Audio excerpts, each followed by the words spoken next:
അത്യാധുനിക സൗകര്യങ്ങളുമായി ഇനി പുതിയ രൂപത്തിലും ഭാവത്തിലും ഇന്ത്യൻ ബേക്സ് നിങ്ങളെ സ്വാഗതം ചെയ്യുന്നു. Indian bakes, opposite police station, Manjeri road, Wandoor. Kerala മദ്യനിരോധന സമിതിയുടെ 47ാം സംസ്ഥാന സമ്മേളനം മലപ്പുറം ടൗൺ ഹാളിൽ സംഘടിപ്പിച്ചു. പ്രതിപക്ഷ നേതാവ് വി.ഡി. സതീശൻ ഉദ്ഘാടനം ചെയ്തു. ഇത് നിങ്ങൾ നടത്തുന്നത് ഒരു പോരാട്ടമാണ്, ഒരു സാമൂഹ്യ വിപത്തിനെതിരായിട്ടുള്ള പോരാട്ടമാണ്. ഞാൻ എപ്പോഴും ഓർക്കും, അമിതമായ മദ്യത്തിൻ്റെ ഉപഭോഗം, അതിൻ്റെ ആദ്യത്തെ ഇരകൾ എന്ന് പറയുന്നത് സ്ത്രീകളും കുഞ്ഞുങ്ങളുമാണ്. സ്ത്രീകളാണ് യഥാർത്ഥത്തിൽ, സ്ത്രീകളും കുഞ്ഞുങ്ങളുമാണ്. ഞാൻ 2008 സ്കൂളുകളിലൊക്കെ പോകുമ്പോൾ, ഞാൻ MLA രണ്ടാമത്തെ ടേമ, കുറേ കുട്ടികൾ എന്നോട് പറഞ്ഞു, സാർ കഞ്ഞിയും പയറും നമുക്ക് മാറ്റി തന്നെ. അപ്പോൾ ഞാനൊരു സ്കൂൾ പ്രവേശനോത്സവത്തിൽ പ്രഖ്യാപിച്ചു, എല്ലാവർക്കും കഞ്ഞിയും പയറും മാറ്റി ചോറും ഇതിൻ്റെ കറികളും കൊടുക്കും.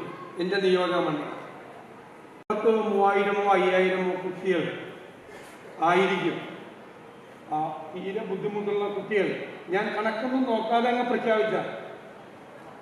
പിന്നീട് പദ്ധതി പ്രഖ്യാപിക്കാൻ നോക്കിയപ്പോൾ പദ്ധതിയുടെ വിശദാംശങ്ങൾ, അതിൻ്റെ പണം ഉണ്ടാക്കണം നോക്കിക്കഴിഞ്ഞപ്പോൾ UDF സർക്കാർ അധികാരത്തിൽ വന്നാൽ LDF സർക്കാരിന്റെ തെറ്റായ മദ്യനയം തിരുത്തുമെന്നും തദ്ദേശ സ്വയംഭരണ സ്ഥാപനങ്ങളുടെ മദ്യനിയന്ത്രണാധികാരം തിരിച്ചു നൽകുക, സ്കൂൾ തലം മുതൽക്കേ പാഠപുസ്തകങ്ങളിൽ ലഹരി വിരുദ്ധ ഭാഗങ്ങൾ ഉൾപ്പെടുത്തുക എന്നീ മദ്യനിരോധന സമിതി ആവശ്യങ്ങൾ അംഗീകരിച്ച് നടപ്പിലാക്കുമെന്നും പ്രതിപക്ഷ നേതാവ് പ്രഖ്യാപിച്ചു. സമിതി സംസ്ഥാന പ്രസിഡന്റ് ഇയച്ചേരി കുഞ്ഞികൃഷ്ണൻ അധ്യക്ഷത വഹിച്ചു. മദ്യനിരോധന സമിതി മലപ്പുറം കലക്ടറേറ്റിന് മുൻപിൽ നടത്തിക്കൊണ്ടിരിക്കുന്ന അനിശ്ചിതകാല മലപ്പുറം സത്യാഗ്രഹം 3ാം വർഷത്തിലേക്ക് പ്രവേശിച്ചതിന്റെ പ്രഖ്യാപനം സത്യാഗ്രഹ സമിതി രക്ഷാധികാരി കൂടിയായ പി. ഉബൈദുള്ള MLA നിർവഹിച്ചു. Doctor Hussain Madavoor, DCC president VS Joy, മദ്യനിരോധന സമിതി സംസ്ഥാന general secretary doctor Vincent Maliyakkal, chief coordinator professor TM Raveendran, മദ്യനിരോധന മഹിളാവേദി സംസ്ഥാന പ്രസിഡന്റ് പ്രൊഫസർ OJ ചിന്നമ്മ തുടങ്ങിയവർ പങ്കെടുത്തു.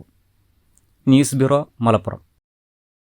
വിദ്യാഭ്യാസ മേഖലയിൽ മികവാർന്ന സേവനങ്ങൾ ഒരുക്കാൻ ഇനി ഹൈസർ college of advance studies. Admission ആരംഭിച്ചിരിക്കുന്നു.